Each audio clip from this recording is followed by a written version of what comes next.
할렐루야! 오늘은 세종을, 내일은 대한민국과 온 땅에 전도와 선교의 사명을 감당하는 세종순복음 드림교회입니다. 하나님의 사랑과 은혜가 치유와 응답이 있는 성령 충만한 교회입니다. 구독과 중보기도로 드림가족이 되어보세요. 오늘도 주 안에서 참 좋은 날입니다. 아무것도 염려하지 말고 오직 모든 일에 기도와 간구로 너희 구할 것을 감사함으로 하나님께 아뢰라. 그리하면 모든 지각에 뛰어난 하나님의 평강이 그리스도 예수 안에서 너희 마음과 생각을 지키시리라. 아멘. 저는 오늘 여러분과 함께 삶과 염려, 근심, 걱정이라는 제목으로 은혜를 나누고자 합니다. 집이나 빌딩에 화재가 났을 때 불 그 자체보다도 더 무서운 것이 연기입니다. 연기로 질식해 죽는 자가 불에 타서 죽는 자보다 훨씬 많습니다. 대개 연기 때문에 질식하여 많은 희생자가 생겨나는데 화재 때 60% 이상이 유독가스와 연기로 질식사합니다.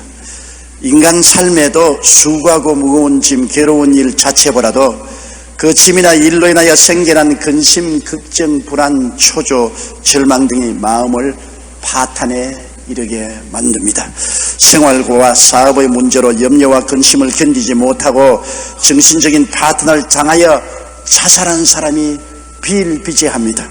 그러면 이와 같이 연기처럼 피어오르는 근심, 걱정을 어떻게 우리가 처리해야 됩니까? 우리가 먼저 마음속에 깊이 인식해야 될 것은 근심, 걱정은 백해무익하다는 것입니다. 근심, 걱정은 환경을 변화시킬 힘이 조금도 없습니다. 아무리 염려, 근심, 걱정한다고 해서 살 사람이 죽을 수도 없고, 노인이 젊어질 수도 없고, 병든 자가 나을 수도 없고, 죽는 자가 살아날 수도 없습니다. 생로병사의 문제를 염려, 근심, 불안, 초조, 절망한다고 해결되지 않는 것도 우리가 잘 알고 있지 않습니까? 이 세상에는 우리의 힘으로 할 수 없는 일들이 많습니다. 염려함으로 키를 한 자나 키울 수도 없고 머리카락 한 가락도 희고 검게 못합니다. 예수님이 친히 그렇게 말씀하셨습니다.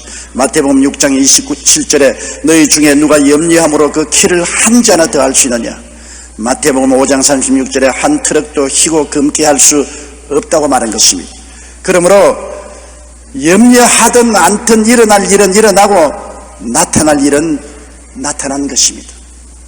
노만 빈센트 피일 박사는 쓸데없는 걱정이라는 글에서 한 연구기관의 조사를 인용하여 다음과 같이 말했습니다. 사람이 걱정하는 일 중에 실제로 일어나지 않은 일에 대한 걱정이 40%, 이미 지나간 일에 대한 걱정이 30%, 별로 중요하지 않은 일에 대한 걱정이 22%, 우리 힘으로 어쩔 수 없는 일에 대한 걱정이 4%이다. 다시 말하면 모든 걱정의 96%는 일어나지 않는다는 것입니다.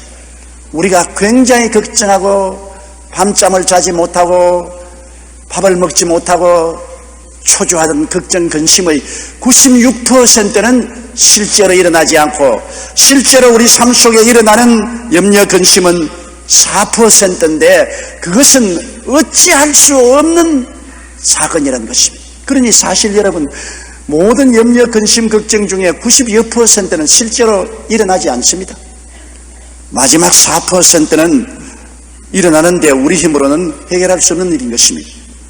그러므로 근심, 걱정은 무시무시한 마음의 공해입니다. 이 염려, 근심, 걱정이 우리 마음을 짓누르면 정신적으로 절망, 낙심하게 합니다. 잠언서 15장 13절에 마음의 즐거움은 얼굴을 빛나게 하여도 마음의 근심은 심령을 상하게 한다고 말하셨습니다. 여러분, 영국의 아더 랭크라는 실업가는 항상 사업에 대한 고민과 걱정으로 불안했습니다. 그런데 하루는 염려와 근심에서 벗어날 도리가 있는가? 왜 월요일부터 주일까지 내내 염려와 근심으로 쌓이느냐? 그래서 마음에 격정하기를 일주일 중에 하루만 염려, 근심의 날로 정하자. 그날 이외에는 염려, 근심하지 말고 하루는 하루 종일 염려, 근심을 하자. 그래서 월요일부터 염려, 근심거리를 전부 적어서 함을 만들어서 그 속에 집어넣었습니다. 그래서 언제 끄집어내보느냐? 수요일 날 그것을 끄집어내서 하나하나 읽으면서 그날은 종일 염려 근심하는 날로 정했기 때문에 염려 근심을 하는데 세월이 지나가 보니까 그렇게 염려 근심하고 종이에 적어서 함에 넣어놓은 그 쪽지를 수요일을 끄집어내 보니 며칠이 지난 동안에 대개 염려 근심은 사라지고 별 볼 일 없는 큰 문제가 아닌 것으로 나타났다고 그런 말했었습니다. 당시만 해도 큰 문제거리였던 것이 며칠 지나 다시 읽을 즈음에는 별로 큰 문제가 아니라는 것입니다. 결국 아더 랭크는 실제로는 고민하며 염려할 만한 큰일이 별로 없다는 것을 발견했다고 그는 말했었습니다. 여러분, 염려 근심은 육체적으로 심각한 스트레스를 가져옵니다. 우리의 몸에 교감신경과 부교감신경이라는 것이 있습니다. 교감신경은 염려, 근심, 불안, 초조, 절망, 미움, 분노 이러한 것이 생기면 그를 자극해서 심장을 상하게 하고 그렇지 않으면 대장, 소장, 신장, 간, 췌장 이런 것에 큰 병을 일으킵니다. 이렇기 때문에 염려, 근심, 불안, 초조, 절망은 우리 건강에 치명타를 가져옵니다. 그러나 마음에 믿음, 소망, 사랑의 평강, 희락을 가지면 부교감신경을 자극해서 부교감신경은 평안과 치료와 건강을 가져오는 것입니다. 그러므로 우리의 속에 일어나는 염려, 근심, 불안, 초조, 절망 같은 것은 굉장한 파괴를 실제로 우리의 몸속에 가져오는 것입니다. 여러분, 그렇기 때문에 제2차 세계전 당시 전쟁으로 약 20만 명의 미국 사람이 죽었는데, 그런데 같은 시기에 약 200만 명의 사람이 자식들을 군대에 보내놓고 염려 근심하다가 심장병에 걸려 죽었습니다. 전쟁보다 염려가 무려 10배나 많은 사람을 사망으로 몰고 간 것입니다. 그러므로 염려 근심이 우리 교감신경에 작용해서 얼마나 많은 사람이 심장마비로 죽고 위궤양이 걸리게 하고 신장이 망가지게 하고 온몸에 허약을 가져온다는 것을 우리가 알 수 있는 것입니다. 이처럼 질병이나 전쟁보다 더 무서운 것이 바로 염려 근심입니다. 실제로 당뇨병 환자를 대상으로 조사해 본 결과 마음속에 근심이 있으면 당 수치가 급격히 올라간다는 것을 발견했습니다. 고혈압 환자도 마찬가지입니다. 의사들은 용서하지 못하고 관용하지 못하는 미움 때문에 고혈압이 악화되어서 뇌일련에 걸리는 사람이 많다고 말합니다. 염려는 또한 충치도 일으킵니다. 미국 노스웨스턴대의 레오나드 포스틱 박사에 의하면 사람이 근심 걱정을 하게 되면 입이 바싹 마르지 않습니까? 근심, 걱정, 불안, 초조, 절망, 미움 등 입에 침이 바싹 마릅니다. 그래서 입속에 타액이 중성화되지 못해서 충치 등 입병이 생겨난다는 것입니다. 그뿐 아닙니다. 미국 북쪽 위스콘신 주의 먼로 병원장인 신들러 박사는 류마티스의 30%가 긴장 등으로 압박을 받는 근육이 이상을 일으키게 생기게 되고 피부병의 33%와 담낭병의 50%는 마음의 염려, 근심, 불안, 초조, 절망으로 생겨난다는 것입니다. 이처럼 대다수의 질병이 외부의 육체적인 자극이 아니라 무기력감, 좌절감, 불안, 염려, 공포, 패배감, 절망, 미움적인 정성적인 이유로 발견된다는 것을 오늘 알고 있습니다. 의사들은 가장 큰 잘못은 환자의 정신을 그냥 두고 육체만 치료하려는 것이 잘못인 것입니다. 정신과 육체는 하나이므로 분리할 수가 없습니다. 그렇기 때문에 염려, 근심, 불안, 초조, 절망을 한다는 것은 내 정신적인 불행만 가져올 뿐 아니라 육체적인 건강에 치명적인 타격을 가져오는 것입니다. 하룻밤새 염려하고 난 다음 아침에 머리가 백발이 되는 사람이 있습니다. 역사가 말하기를 미국의 링컨 대통령이 대통령으로 당선될 때는 아주 팔팔한 청년이었는데 남북 전쟁을 치르고 난 다음에는 완전히 노인으로 변화되고 말았다는 것입니다. 염려, 근심, 불안, 초조, 절망은 우리의 몸속에 있는 자율신경계통의 교감신경을 자극해서 우리의 내적인 기관을 파괴시키는 것입니다. 이렇기 때문에 어떻든 염려와 근심, 초조, 절망, 미움 같은 것은 독이기 때문에 우리가 이것을 해소해야만 되는 것입니다. 그러므로 염려와 근심을 극복하기 위해서는 어떻게 해야 될까요? 염려와 근심은 다가오는데요. 살아가는 사람치고 염려, 근심, 불안, 초조, 절망, 미워 안 할 사람 누가 있습니까? 이는 항상 공해와 같이 우리의 삶 속에 가득하게 다가오는 것입니다. 이것을 언제나 우리가 처리해야 되는 것입니다. 다가오는 것이 문제가 아니라 우리의 생애 속에 다가오는 이것을 처리해야 영도 마음도 몸도 생명력을 유지할 수가 있습니다. 어떻게 처리합니까? 우리가 염려 근심을 맡길 뿐을 알아야 되는 것입니다. 염려 근심이 있다고 하는데 우리가 이것을 처리하지 못하니까 이 근심을 맡아줄 자가 필요하지 않습니다. 어린아이가 무거운 짐을 못 지면 그 짐을 맡아줄 부모님이 필요한 것처럼 우리는 염려와 근심, 불안, 초조, 절망, 미움 같은 이러한 마음의 공해가 다가오면 이것을 우리가 못 짊어지니까 맡길 자가 필요한데 누구에게 맡길 수 있겠습니까? 마르틴 루터는 종교개혁을 일으킨 이후에 늘 극도의 염려와 정신적인 고통을 당했습니다. 그러던 어느 날 그는 먹이를 먹고 나무가지에 편안히 자고 있는 작은 새 한 마리를 보고 큰 깨달음을 얻었습니다. 저 작은 새는 내일 아침 먹을 것에 대해서도 내일 밤 잠자리에 대해서도 아무 걱정이 없구나. 새조차도 하나님께서 모든 것을 돌보아 주시고 하나님께 내가 맡기고 저렇게 편안히 자고 있는데 나는 왜 이렇게 염려, 근심, 불안, 초조, 절망으로 있는가? 하나님은 우리가 참새보다 귀하다고 말씀하지 않습니까? 루터는 자신도 그 작은 새처럼 하나님을 믿고 모든 염려를 맡기기로 그날 결심하고 그날부터 시작해서 염려와 근심을 하나님께 맡겼습니다. 그는 그 어려움을 통해서 많은 걱정과 근심과 고민이 다가왔습니다. 일개 신부가 유럽을 손에 잡고 있는 교황청을 대항해서 종교개혁을 한다는 것은 어마어마한 감당치 못할 짐이요 염려와 걱정인 것입니다. 그럼에도 불구하고 언제나 그 참새 한 마리를 생각하고 그 참새가 걱정 근심 없이 나무가지에 편안히 눈 감고 자는 것은 하나님이 기르시기 때문에 그러므로 나도 하나님께 모든 것을 맡기고 살겠다. 그날부터 마르틴 루터는 염려 근심을 맡기고 살았기 때문에 마음의 건강과 육체의 건강을 유지하고 종교개혁을 무사히 이룰 수 있었다고 그는 말한 것입니다. 그러므로 하나님 없이 염려와 근심을 제거할 수가 없습니다. 하나님이 계셔야 염려, 근심, 불안, 초조, 절망을 맡길 수가 있는 것입니다. 그러나 사람들은 곧장 질문합니다. 과연 하나님이 우리 염려와 근심을 맡아줄 만한 실력이 있느냐는 것입니다.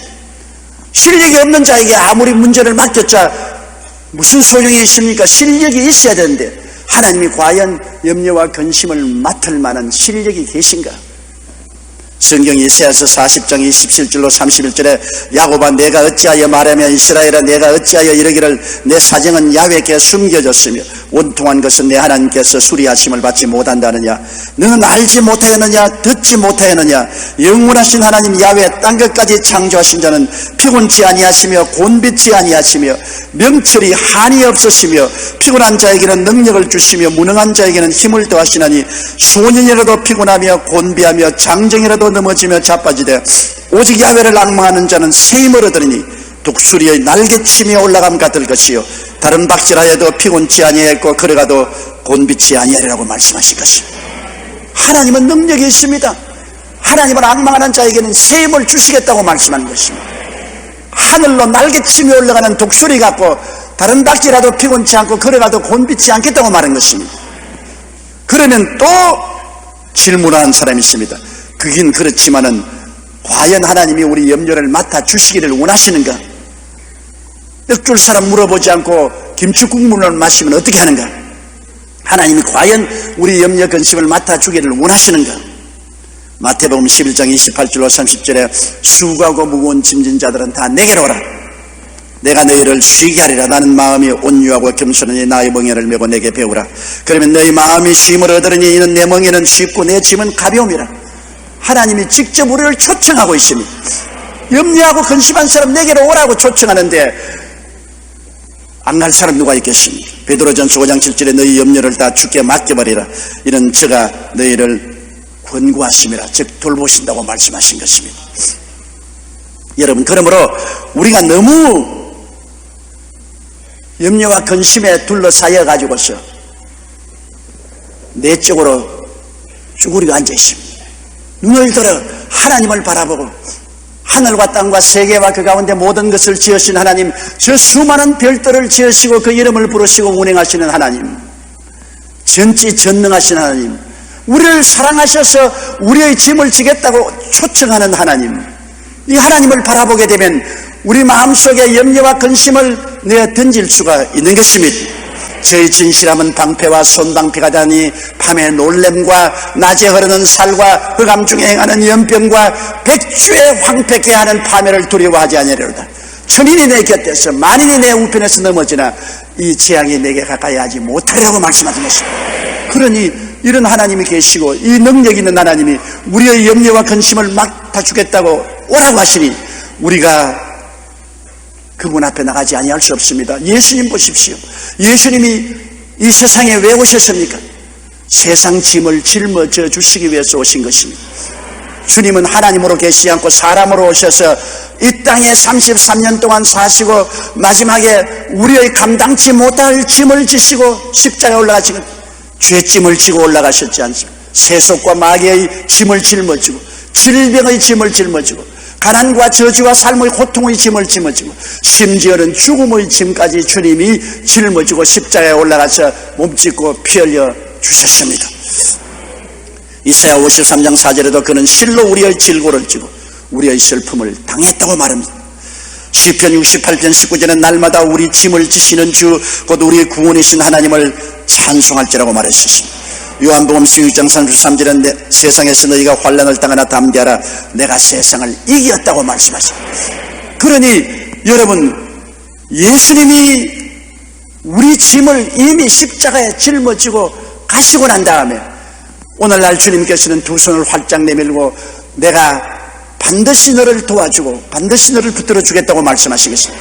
내가 과연 너를 버리지 아니하고 과연 너를 떠나지 아니하리라고 하셨으니 우리는 주 예수 그리스도를 바라보고 그에게 의지하고 그에게 부르짖으면 염려, 근심, 불안, 초조, 절망의 공해에서 벗어날 수 있습니다. 그러면 적극적으로 우리가 어떻게 해야 될까요? 이제는 정말 매일매일 같이 적극적으로 염려와 근심과 초조와 불안과 절망을 썰어내야 되겠는데 어떻게 할까요? 첫째로 기도와 간구로 해야 됩니다. 기도와 간구하지 않고 우리 염려, 근심, 불안, 초조, 절망을 제거할 수가 없습니다. 예레미야 예가 3장 33절에 주께서 인생으로 고생하며 근심하게 하심이 본심이 아니라고 말했습니다. 예레미야 29장 11절 13절에 너희를 향한 나의 생각은 내가 아나니 재앙이 아니라 곧 평안이요 너희 장래에 소망을 주려 하는 생각이라. 너희는 내게 부르짖으며 와서 내게 기도하면 내가 너희를 들을 것이요 너희가 진심으로 나를 찾고 찾으면 나를 만나리라고 말한 것입니다. 그러므로 우리가 염려, 근심, 불안, 초조, 절망을 없애려면 그것을 내 혼자 가슴에 안고 앓고 있지 말고 하나님 앞에 나가서 무릎을 꿇고 내 마음을 쏟아놓아야 되는 것입니다. 내 속에 혼자 가지고 있어가는 주님이 도와줄 수 없어요. 쏟아 부어버려야 됩니다. 나를 비워버려야 되는 것입니다. 주님께 여러분 내 염려, 근심, 불안, 초조, 절망을 쏟아 부어 놓을 때 횡설수설하지 말고 분명한 내용으로 주님께 아뢰야 됩니다. 그런 기도는 여러분 종이에 적는 것이 굉장히 좋습니다. 저는 저희 마음속에 감당할 수 없는 염려, 근심, 불안, 초조, 절망이 있을 때는 종이에 적습니다. 책상에 앉아서 아버지 하나님께 그러고 난 다음 종이에 다 적어요. 내 염려, 근심, 불안, 초조, 절망을 분명하게 중언부언하지 않고 종이에 적어서 그 종이에 적은 기도문을 주님 앞에 가지고 나와서 읽습니다. 그러면 내가 분명하게 주님께 나의 소원을 아뢰 주십니다. 그러지 않고 있으면 염려, 근심, 불안, 초조, 절망이 나를 짓누르기 때문에 내 기도가 분명하지 못하고 좌충우돌하고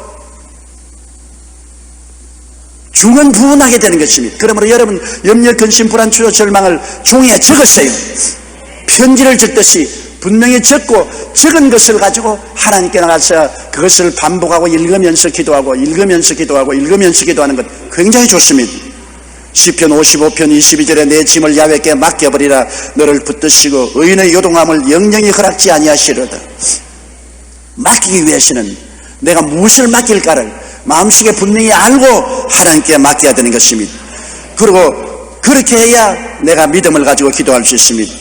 영국 감리교의 창시자였던 요한 웨슬리는 늘 하나님을 의지하고 살았던 사람입니다. 그는 문제가 있을 때마다 하나님께 다 단순하게 기도했던 것으로 유명합니다. 생전에 그가 썼던 일기를 보면 잘 알 수 있습니다. 오늘은 제가 그중 일부를 읽어드리겠습니다. 4월 24일 목요일 우리는 볼턴에서 뉴웰 헤이까지 8마일을 말을 타고 달렸는데 거의 4시간이나 걸렸다. 내가 설교를 막 시작했을 때 햇빛이 내 머리 옆에 어찌나 뜨겁게 비치든지 설교할 수 없을 것 같았다. 그래서 나는 하나님을 향해 구름을 보내서 해를 가려달라고 기도했다. 그랬더니 조금 후에 해가 구름으로 가려졌고 예배가 끝날 때까지 계속 구름 속에 있었다. 다른 사람들은 우연이라고 말할지 모르겠지만 나는 이것을 기도의 응답이라고 생각한다. 아주 단순한 기도입니다. 강단에서 하나님 구름을 보내서 해를 가리워 주시옵소서. 하나님 그렇게 해주셨습니다.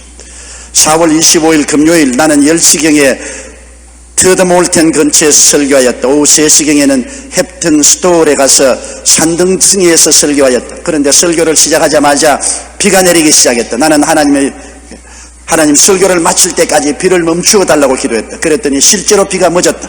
그리고 내가 설교를 마친 다음에는 다시 비가 오기 시작했다. 하나님은 바로 나와 같이 계신 전지전능무소부지하신 아버지로서 어린아이가 부모에게 말하듯이 명료하고 단순하게 기도해야 되는 것입니다. 복잡하게 기도하지 마십시오.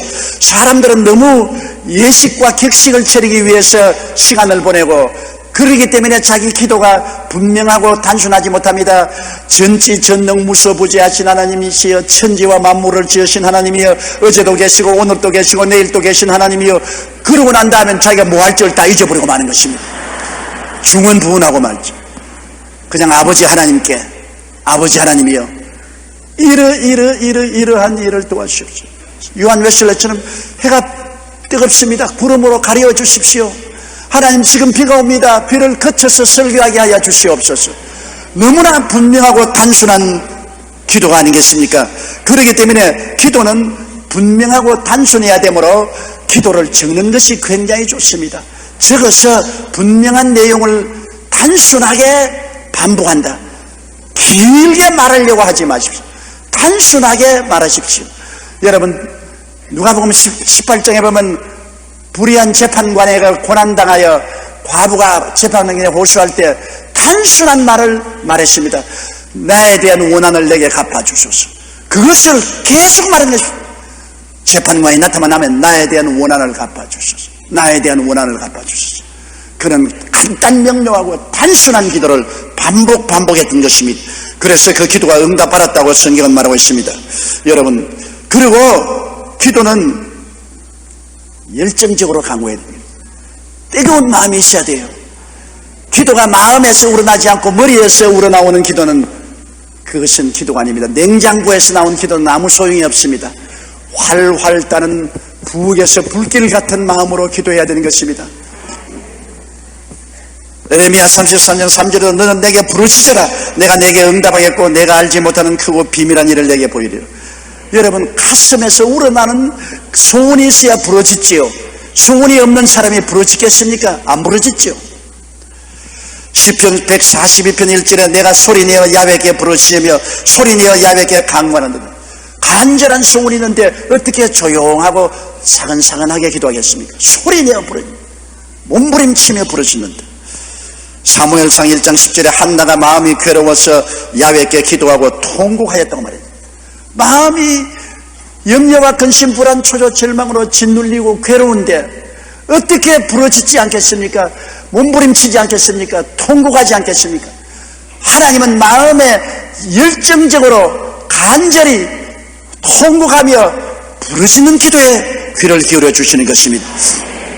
저는 이전에 뇌성마비 아들을 놓고 부르짖어 기도해서 응답받았다는 한 성도님의 간증을 듣고 마음에 무척 감격을 느꼈습니다. 이 성도님은 해산 날을 얼마 남겨두지 않고 양수가 먼저 터지는 바람에 서둘러 병원에 가서 흡입분만을 했습니다. 기계로서 머리를 뽑아냈었습니다. 별 탈 없는 것 같은데 알고 보니 뇌에 큰 손상을 입어 결국 수족도 움직이지 못하는 뇌성마비 상태가 되고 말았습니다. 다른 아이들이 뛰놀아다닐 나이는 3살이 되도록 아이는 눈만 돌리고 온 수족은 꼼짝하지 못했습니다. 바로 이 무렵에 성도님 부부가 우리 교회에 나왔습니다. 그들은 예배 중에 믿음은 들음에서 나며 들음은 그리스도의 말씀으로 말미암는 말씀을 듣고 용기 백배하여 기도에 매달리기 시작했습니다. 그런 하루 저녁에 어린애기의 어머니가 기도를 하는데 얼마나 간절히 기도했던지 막 부러지고 땀을 흘리고 통곡을 하고 기도해서 남편이 혹시 집사람이 이렇게 되지 않은가 싶어서 붙잡고 여보 안정해도 남편이 아무리 간절히 해도 다 뿌리쳐버리고 몸부림을 치고 하나님께 부르짖어 기도하지만 갑자기 성령 세례를 받아서 방언을 말하며 고함을 치는데 옆에 있는 남편도 덩달아 온몸이 쩌릿쩌릿하고 전율이 나오기 때문에 에라 나도 같이 하자고 그냥 부인을 붙잡고 두 사람이 밤새도록 몸부림을 치면서 전신마비된 아들을 고쳐달라고 부르짖습니다. 아침까지 성령의 감동으로 마음에 무거운 짐을 안고 간절한 탄식과 눈물의 기도를 부르짖어서 부부가 전부 땀투성이가 됐습니다. 그런데 다음날 아침 눈물과 땀으로 범벅이 된 채 아이의 방에 들어가 보니 3살이 넘도록 제대로 앉지도 못한 아이가 일어나서 뛰어서 오더랍니다. 방긋방긋 웃으면서 아빠 엄마라고 손을 내주는데 도저히 상상할 수 없는 기적이 일어났습니다. 하나님께서 그들의 통곡하고 간절한 가슴에서 우러나오는 기도를 응답해 주신 것입니다. 우리가 염려된 문제를 놓고 열정적으로 간구하면 하나님께서 들어주시는 것입니다. 그리고 기도할 때 여러분 인내가 필요한 것입니다.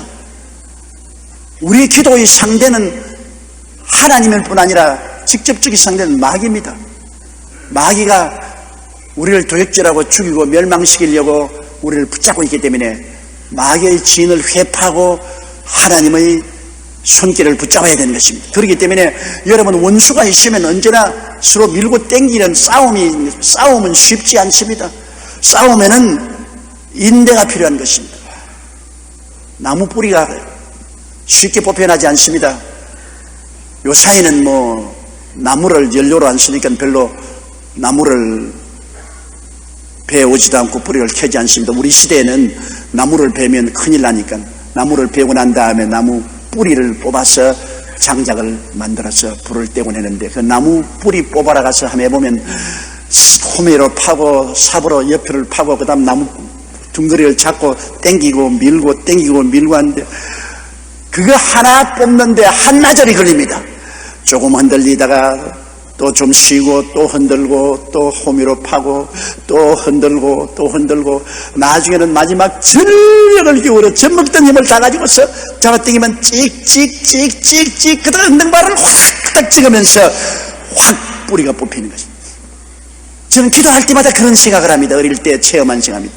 이 마귀가 뿌리가 내렸는데 마귀 뿌리를 뽑는 데는 혼신의 힘을 다해서 기도로서 끝까지 뽑아야 되는 것입니다. 한두 번 흔들어 보고서 안 된다고 아이고 하나님이 응답 안 하시는 것보다 하나님이 응답 안 하는 것이 아니라 우리가 마귀의 진을 회파하라고 했는데 마귀의 진을 우리가 스스로 회파하지 않기 때문인 것입니다. 마귀가 그렇게 쉽게 뽑히지 않습니다. 뿌리가 깊이 내린 마귀는 굉장히 오래 버팁니다. 찍찍 소리가 나고 여러분과 사투를 벌이는 것입니다. 히브리서 10장 36절로 38절에 너에게 인내가 필요하면 너희가 하나님의 뜻을 행한 후에 약속을 받기 위함이라. 잠시 잠깐 오면 오시리가 오시리니 지체하지 아니하리라. 오직 나여인은 믿음으로 말미암아 살리라고 말씀한 것입니다. 누가복음 18장 7절에도 하물며 하나님께서 그 밤낮 부르짖는 태가신 자들의 원한을 풀어주지 않겠느냐. 밤에만 부르짖는 게 아니라 낮에도 부르짖습니다. 밤낮 가리지 않고 부르짖으며 몸부림치며 마귀와 싸워서 마귀의 뿌리를 뽑을 때 주님이 함께 하셔서 기도를 응답하여 주시는 것입니다. 그리고 우리의 기도는 반드시 기적이 일어나는 것을 믿고 기도해야 되는 것입니다. 성경에는 뭐라고 말씀하고 있습니까? 하나님을 믿어라. 이 산들을 명하여 저 바다에 던지라고 말했습니다. 산이 얼마나 불가능한 것 아닙니까? 어떻게 산이 바다로 옮겨갑니까? 그러나 우리의 인생에서 태산 같은 문제를 바다로 던지는 해결을 어떻게 할 것이냐? 하나님을 믿고 해결을 하라는 것입니다. 하나님을 믿어라. 이 산들을 명하여 저 바다에 던지라 말하는 것입니다. 그러므로 우리가 이 세상에 살면서 크고 작은 태산이 앞을 가로막을 때 그를 바다로 옮겨버린다. 문제를 해결한다. 이것을 하나님을 믿고 하라는 것입니다. 하나님이 함께 하시면 기적이 일어난다는 것입니다. 우리가 스스로는 산을 옮길 수 없지만은 하나님을 믿으면 하나님이 산을 옮겨주시는, 그러므로 하나님을 믿어라. 우리가 동물과 다른 것은 동물은 믿음이 없지만은 우리는 하나님을 믿을 수가 있는 것입니다. 하나님은 믿음을 통해서 우리와 함께 하시는 것입니다. 믿음이 없이는 기쁘시게 못하나니 저에게 나아가는 자는 하나님이 살아계신 것과 그를 간구하는 자에게 상 주시는 이심을 믿어야 한다고 했습니다. 믿음이라는 감정이 아닙니다. 기분이 좋으니까 믿고 기분이 나쁘니까 안 믿는다. 몸에 불이 확확 타니까 믿고 몸이 싸늘하니까 안 믿는다. 그것은 감정입니다. 믿음이라는 선택입니다. 믿을 수 있는 힘은 하나님이 여러분에게 주셨습니다. 우리가 태어날 때 팔을 받고 태어났지 않습니까? 내가 기분이 나쁘다고 팔이 안 올라가고, 기분이 좋다고 팔이 올라가고, 날씨가 맑다고 팔이 막 올라가고, 날씨가 흐리다고 팔은 안 올라가고, 그런 건 아니잖아요. 팔은 우리의 선택에 달렸습니다. 날씨가 맑아도 올리려면 올리고, 날씨가 흐리더라도 내가 올리겠다면 올리는 것입니다. 기분이 좋을 때도 내가 올리고 싶으면 올리고, 기분이 나쁜 때도 내가 올리고 싶으면 올리는 것입니다. 믿음도 팔과 같이 여러분에게 주어졌습니다. 예수를 믿을 때 불량대로 믿음을 주셨는데 이 믿음을 사용하는 것은 우리 선택에 달려있는 것입니다. 기분이 좋다고 믿을 수 있고 기분이 나쁘다고 안 믿을 수 있고, 감정이 난다고 믿을 수 있고 감정이 안 난다고 안 믿을 수 있는 것이 아닙니다. 믿음은 우리의 선택에 달렸습니다. 그러므로 우리가 기도할 때 하나님의 기적이 일어날 것을 끝까지 믿어야 되는 것입니다. 눈에는 아무 증거 안 보이고 귀에는 아무 소리 안 들리고 손에는 잡히는 건 없어도 내 앞길이 칠흑같이 어두워도 주님께서 기적을 베풀어 줄 것을 믿어야 되는 것입니다. 믿음을 선택해야 되는 것입니다. 마가복음 11장 24절에 무엇이든지 기도하고 구한 것은 받은 줄로 믿어라. 그리하면 너에게 그대로 되리라고 말했었습니다. 믿음을 선택한다는 것, 이거 정말 중요한 것입니다. 우리는 종종 환경이 나빠지면 믿음을 포기해버립니다. 그리고 환경에 따라서 빠져버리고 마는 것입니다. 환경을 바라보면 안 됩니다. 베드로가 예수님을 바라보고 걸어갈 땐 물으로 걸어갔으나 바람과 파도를 보고 두려워하고 환경에 매몰되었을 때 물에 빠져버렸습니다. 똑같은 바다, 똑같은 바람, 똑같은 파도였는데 무엇이 다릅니까? 베드로의 믿음이 달라진 것입니다. 예수님을 바라보고 믿을 때는 환경을 이겼으나 예수님을 바라본 믿음을 포기하고 환경을 바라보았을 때는 그 물에 빠진 것입니다. 그러므로 여러분 절대로 환경을 바라보지 말고 하나님 말씀 위에 굳세게 서십시오. 저 하늘이 무너지고 이 땅이 꺼져도 말씀은 이루어지는 것입니다. 하나님의 뜻은 하늘에서 이루어진 같이 땅에서 이루어지는 것입니다. 하늘이 어디에 있습니까? 성경이 바로 하늘인 것입니다. 성경 이 하늘 속에 있는 약속의 말씀은 1.1핵도 떨어지지 않습니다. 다 이루어지는 것입니다. 그러므로 우리가 말씀에 굳게 서서 믿음의 기도를 해야 되는 것입니다. 염려란 작은 불씨와 같아서 빨리 끄지 않으면 온 집을 불태워버립니다. 조그마한 불씨가 온 집을 다 불태우지 않습니다. 마음에 조그마한 염려, 근심, 불안, 초조, 절망이라고 해서 내버려두면 이것이 온 우리 마음과 육체를 망가져버리고 마는 것입니다. 우리 생활 전체를 파괴하는 것입니다. 염려는 개인의 마음을 황폐하게 하고 생활에서 기쁨과 활력을 빼앗아가며 삶의 분위기를 망쳐놓고 많은 사람을 불행하게 만듭니다. 그러므로 빌립보 4장 4절로 7절인 주의 말씀에 우리가 귀를 기울여야 됩니다. 주 안에서 항상 기뻐하라. 내가 다시 말하노니 기뻐하라. 너희 관용을 모든 사람에게 알게 하라. 주께서 가까우니라. 기뻐하는 것도 명령 아닙니까? 기분이 좋다고만 기뻐하고 기분이 나쁘다고 기뻐하지 말라는 것이 아닙니다. 주님이 기뻐하는 것은 왜? 우리의 몸에 있는 신경 중에 자율신경 가운데 교감신경과 부교감신경이 있는데 아까 말한 것처럼 교감신경을 염려, 근심, 불안, 초조, 절망, 미워하면 이것을 활성화시켜서 심장을 파괴하고 위장을 파괴하고 간을 파괴하고 신장을 파괴하고 몸 전체를 절단으로 만듭니다. 그러나 기뻐함은 부교감신경을 자극합니다. 모든 우리의 자율신경 속에 교감신경과 부교감신경이 같이 들어있습니다. 부교감신경은 평안을 가져오고 치료해주고 건강하게 하고 젊게 만들어줍니다. 기뻐하면 부교감신경을 자극해 주는 것입니다. 그렇기 때문에 성경에 말한 것은 마음의 즐거움은 양약이 된다고 말하는 것입니다. 오늘날 이 약이 발견했지만 성경은 벌써 수천 년 전에 마음의 즐거움은 양약이 되어서 온몸을 치료한다. 기쁨이 부교감신경을 활성화시켜서 온몸을 치료하는 것입니다. 그러므로 성경에는 너희가 기뻐할 때만 기뻐하라고 말하는 게 아니라 명령을 내린 것입니다. 기뻐하라. 내가 다시 말하니 기뻐하라. 안 기뻐지는데 어떻게 합니까? 염려와 근심을 주께 맡겨버리고 자꾸 기쁜 것을 생각하고 정 기뻐 안 하거든 휘파람을 부시라고. 휘파람을 불어. 휘바람이 안 나오면 찬송을 부르라고. 우리 예수 믿는 사람은 찬송을 부를 수 있지 않아요. 아무리 슬퍼도 찬송을 부르기 시작하면 기쁨이 다가오기 시작하는 것입니다. 우리가 옛날에 개척교회 할 때는 수돗물이 없었기 때문에 펌프를 박아서 물을 올리는데 추운 겨울날 아침 세수하러 나가는데 그냥 펌프를 하면 타그닥 소리만 나지 물 한 방울도 안 올라와요. 그때는 부엌에 가서 물을 한 바가지 떠와서 펌프에 싹 부어서 그 다음에 착착착착착 누르면 푹푹푹푹푹 물이 싹 올라오는 것입니다. 처음 그냥 빈 펌프 누르면 아무것도 안 올라와요. 여러분, 사람의 감정도 이런 펌프와 같습니다. 마음에 기쁨이 없을지라도 찬송을 부르면 시작하면 기쁨의 물이 솟아오르는 것입니다. 그래서 기쁨에 대한 생각을 하고 휘파람을 불고 찬송을 부르고 아무것도 하기 싫으면 천정 보고 웃으라고. 하하하하 헛웃음이라도 웃으라고요. 그러면 진짜가 넘쳐나오기 시작하는 것입니다. 하나님이 은혜를 베풀어 주시는 것입니다. 주 안에서 항상 기뻐하라. 내가 다시 말하니 기뻐하라. 얼마나 중요합니까? 이것이 여러분 몸에 양약이 되는 것입니다.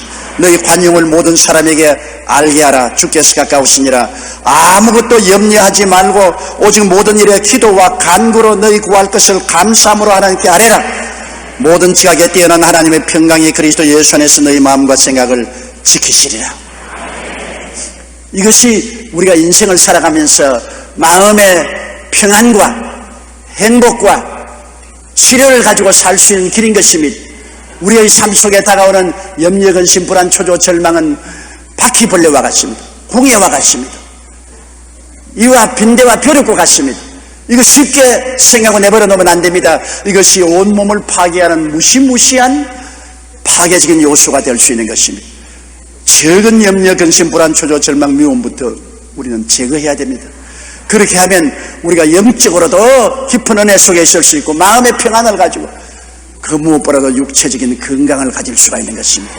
오래오래 주님이 주신 나이대로 건강하게 살아갈 수 있는 것입니다. 며칠 전에 우리가 어느 점심 모임에 김장한 목사님하고 저하고 손님들하고 식사를 하는데 그 손님 중에 한 사람이 나는 누구가 너무 미워서 원한에 사무친다. 내가 죽어도 그 원한을 잊지 못하겠다. 그러니까 순식간에 김장한 목사님하고 그래요. 아이고 큰일 났습니다. 그 원한을 다 풀어놓으십시오. 그것이 당신이 암이 걸리게 만들 것입니다. 아유 내가 듣기에 너무 민망해요. 사람을 저주를 해도 저렇게 저주할 수 있느냐. 그래도 그 말이 참말 맞은 말인 것입니다. 마음의 원한이나 미움을 품고 있으면 이것이 교감신경을 자극해서 그것이 심장을 깨뜨리고 위장에 궤양이 일어나게 하고 신장을 망가치고 간장을 망가칩니다. 암이 발생할 수 있습니다. 그러므로 염려, 근심, 불안, 초조, 절망, 미움 이런 것이 올 때마다 여러분 생각하십시오. 이것이 나의 교감신경을 작용해서 내 육체를 파괴한다. 그러나 믿음, 소망, 사랑, 기쁨, 평안 같은 것이 있으면 이것이 내 몸의 부교감신경을 자극해서 내 온몸에 치료가 오고 평안이 오고 건강이 다가온다. 그래서 성경에 마음의 기쁨은 양약이라고 말씀을 했습니다. 마음의 근심은 뼈로 마르게 한다고 말했다.